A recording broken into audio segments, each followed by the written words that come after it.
This is Planning Your I Do from You Had Me at I Do. For over a quarter century, You Had Me at I Do has been helping couples say, I do. We bring more than 400 weddings of real-world experience as an officiant and a DJ, and this podcast is packed with what you, as the bride and groom, need to know, what you're wondering about, and what's keeping you up at night. No judgment, no fluff, just real answers and ideas for real planning.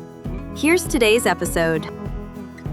So imagine spending like $1,000 on a lavish dinner party, putting out your absolute best china, hiring a live band, and then just filling the seats with complete strangers that you actively dislike. Right, which you would never do. You would never do that on a random Tuesday, right? Yeah. Yet every single weekend, couples accidentally do exactly this at their weddings. And it is all because of a single blank line on a piece of paper. Oh, absolutely.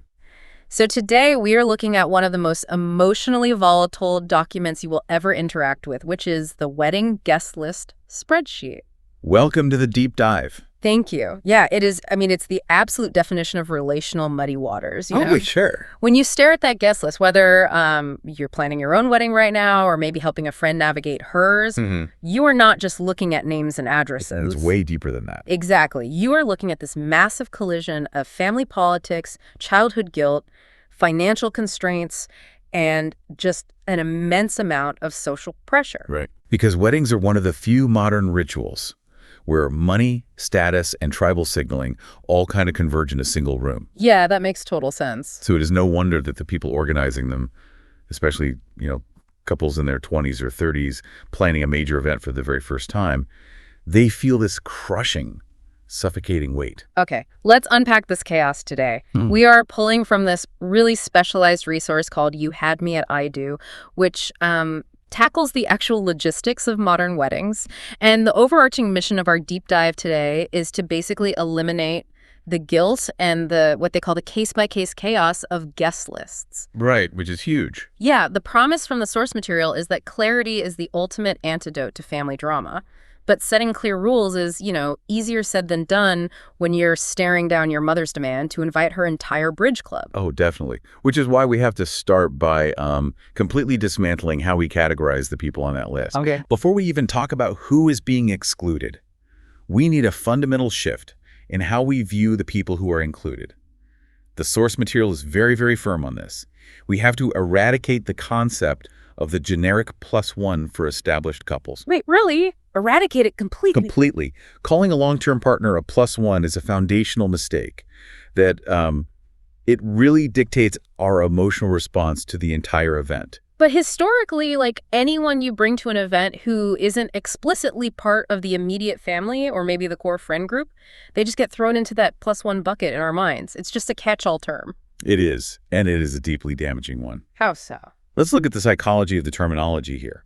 When you refer to someone's long-term partner as just a generic +1, you strip them of their identity. Oh, wow. I never thought about it like that. Yeah, you turn a real human being, someone who's deeply important to a person you love, into a nameless, faceless variable, just, taking up space in your budget. Right, like an expense on a spreadsheet. Exactly. So if your guest is in an established relationship, meaning they are married, engaged, or have been cohabitating for a significant amount of time, their partner must be invited by name. Got it. We can call this the identity audit. It forces you to acknowledge the actual reality of the people attending your event. That makes sense.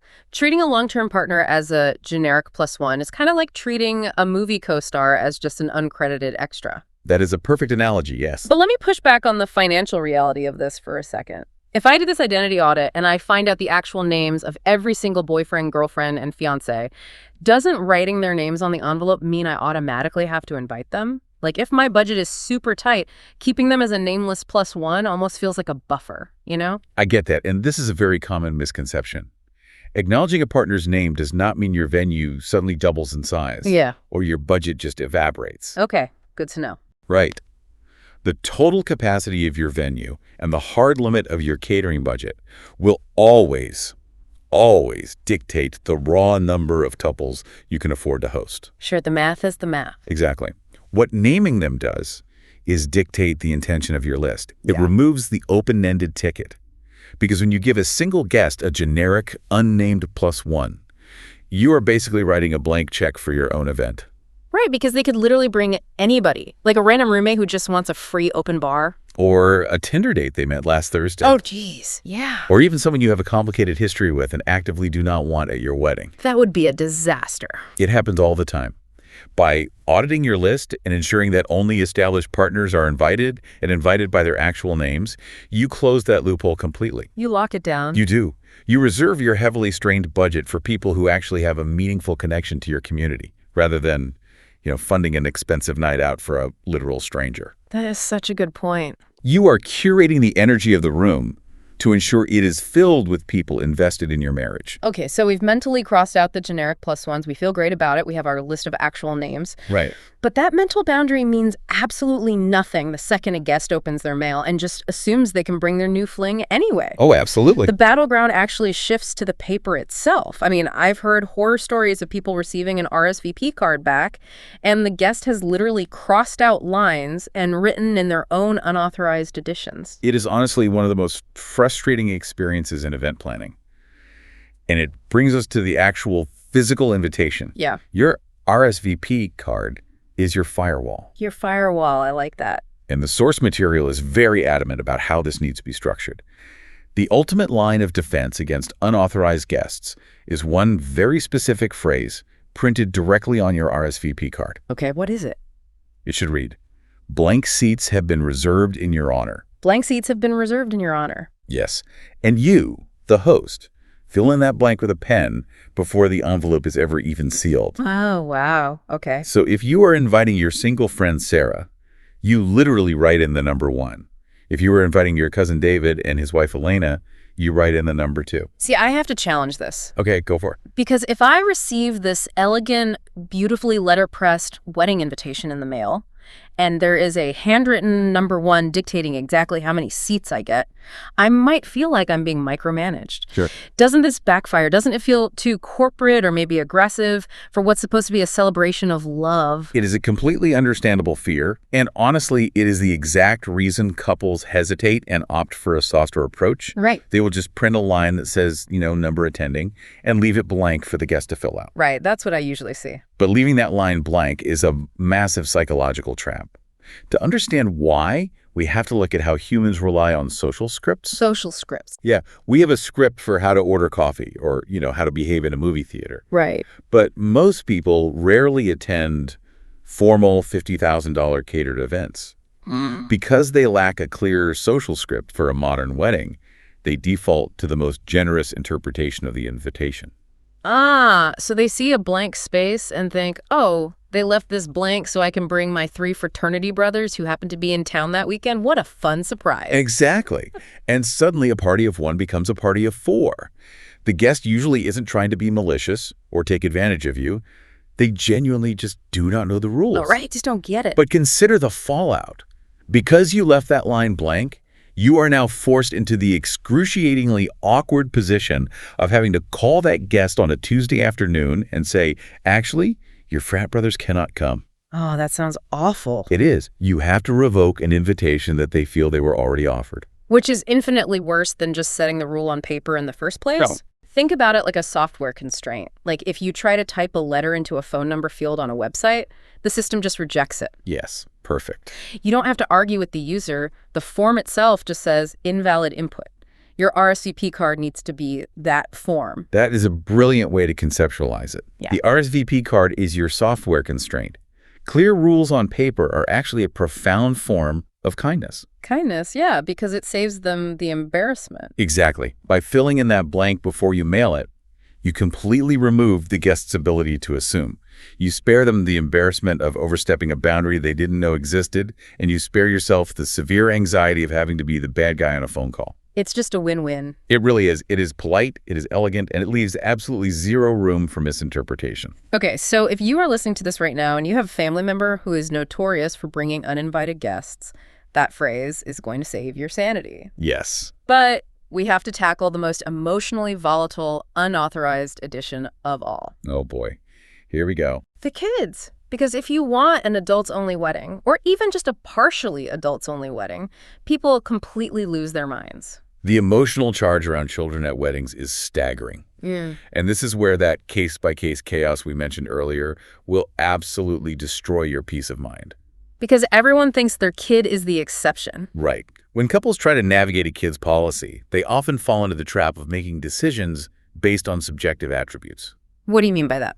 Well, they think about how much they like a specific child, or how well-behaved that child is perceived to be. Oh, I see. Because the moment you say, well, my friend's 6-year-old is really quiet and likes to color, so he can come, but my cousin's 3-year-old is a total menace who will scream during the vow, so is out. You have essentially started a family war. You really have. You are literally grading their parenting. You are. You are telling a parent that their child did not pass some invisible behavioral test. So the golden rule, as outlined heavily in You Had Me at I Do, is that you must define specific, immovable groups rather than making ad hoc, individual decisions. Okay, so what's the group rule they recommend? If you are not opening the floodgates to all children, the recommended bulletproof policy is this: only allow the children of immediate family and the children of the wedding party. Immediate family and wedding party. Wow, that is a very sharp line in the sand. It is, but it removes the personal insult entirely. If a guest asks why their child wasn't invited, the answer has absolutely nothing to do with their child's personality or behavior. Right. It is simply because they do not fall into the strictly defined group. This systemic rule becomes the bad guy, which takes the target right off your back. Okay, let's test that boundary, though. Right. Because the source material mentions one highly specific exemption to this rule that, on the surface, seems like a massive contradiction. Yes, it does. The exception is the maid of honor's newborn. So, if I am the groom, and I tell my cousin she absolutely cannot have her toddler, but then she walks into the reception and sees the maid of honor holding a baby, I mean, people are going to riot. Oh, they will absolutely notice They'd that. be like, if she gets to bring a baby, why can't I bring mine? Yeah. How do you navigate that without looking like a massive hypocrite? This is a crucial stress test of the rule, and it highlights a very important distinction in event logistics. Yeah. First, we have to look at the physical reality. A newborn, specifically a lap infant, who is physically attached to their mother or father for survival, is fundamentally different from a roaming, independent 3-year-old. Right, that's fair. A newborn is essentially an extension of the parent at that stage. Yeah, a lap infant isn't going to be sprinting onto the dance floor and, like, sliding on their knees during the father-daughter dance. Exactly. Yeah. But more importantly, let's look at the systemic group definition we just established.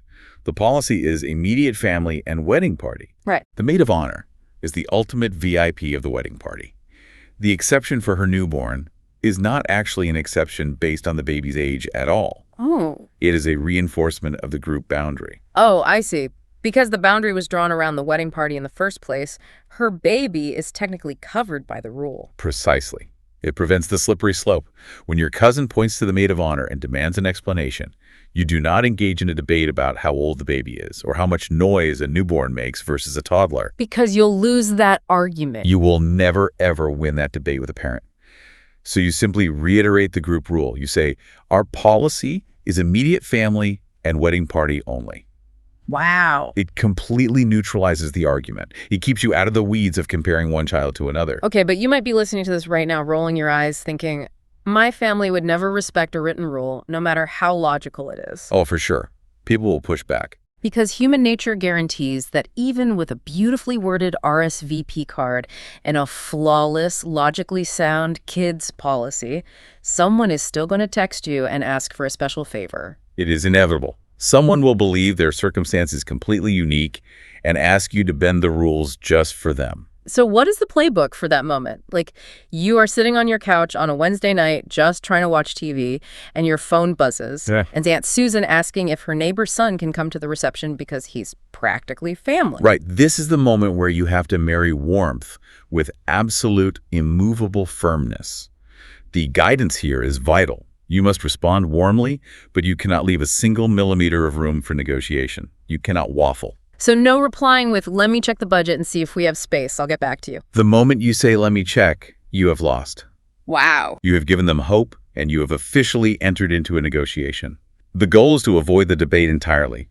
You lean heavily on the consistent rules you've already established. It's like being a very polite but completely immovable bouncer at your own event. Yes. Think of it like a polite error message on a computer. It doesn't get angry, It doesn't apologize profusely. It just calmly states that the action cannot be completed. Okay, so your response needs to be something like, I so wish we could accommodate everyone, but we have had to keep our guest list strictly to established couples due to our venue's hard capacity limits. We can't wait to celebrate with you. That is perfect. And notice what is missing from that response. There is no math lesson. No math lesson, right? Over-explaining invites people to poke holes in your logic. If you tell Aunt Susan, we just can't afford another plate, she might counter with, oh, don't worry, I'll pay for his dinner. Oh no, and then you're cornered. Now you are completely cornered.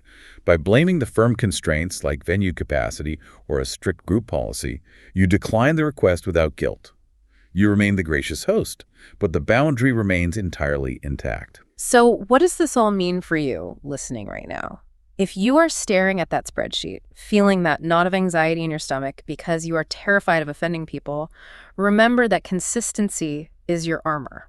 Consistency protects your peace. When you apply these rules evenly across the board, you stop agonizing over every single name. You stop negotiating with yourself at 2 a.m. Let's turn this theory into reality. Based on the insights from You Had Me at I Do, here are 3 clear, actionable steps you can take this week to take back control of your event. Okay, I love this. Action 1. Define your clear kids policy right now. Yes. Write it down on paper. Whether your event is entirely adults only or strictly immediate family and wedding party. Make the decision today, agree on it with your partner, and commit to the fact that you will not bend it for anyone. Love that. Action 2. Update your RSVP card drafts before they go to the printer. Make sure you include the exact phrase we discussed. Blank seats have been reserved in your honor. Fill in that number yourself. Do not let your guests dictate your capacity. And finally, Action 3. Do a hard audit of your current guest list spreadsheet. Go through and find any generic plus ones. Erase them and replace them with the actual names of spouses and established partners. Right. And if the guest doesn't have an established partner, remove the +1 entirely. Just delete it. It might feel daunting to make those cuts, but the psychological relief you will experience when you look at a list of actual names rather than a list of expensive question marks is truly immeasurable. If you are navigating this and you want more guidance on how to make these logistics work, or, if you need help crafting the perfect ceremony to match that carefully curated guest list, you can find so much more support over at youhadme.com. They really understand mechanics of making these high-stakes events function beautifully without sacrificing your sanity. They do. They focus on designing an experience that honors the relationships that really matter while fiercely protecting your boundaries. We have spent this deep dive talking about rules, spreadsheets, and RSVP cards as tools to survive the wedding planning process. But consider this before you open that document again. Okay. If your wedding is often the very first time you are forced to set major public boundaries as a newly formed family unit, what do your guest list rules say about how you will handle family pressures for the rest of your marriage? Oh, that is so true. Establishing those boundaries now is the first real test of how you will protect your partnership in the years to come. Just some food for thought as you tackle that spreadsheet. Good luck out there. You've been listening to Planning Your I Do from You Had Me at I Do. Show notes, planning help, and ceremony support are at youhadmeatido.com/podcast. Subscribe so you don't miss the next episode, and send it to a bride friend who needs answers instead of more stress at 2 a.m. Thanks for listening.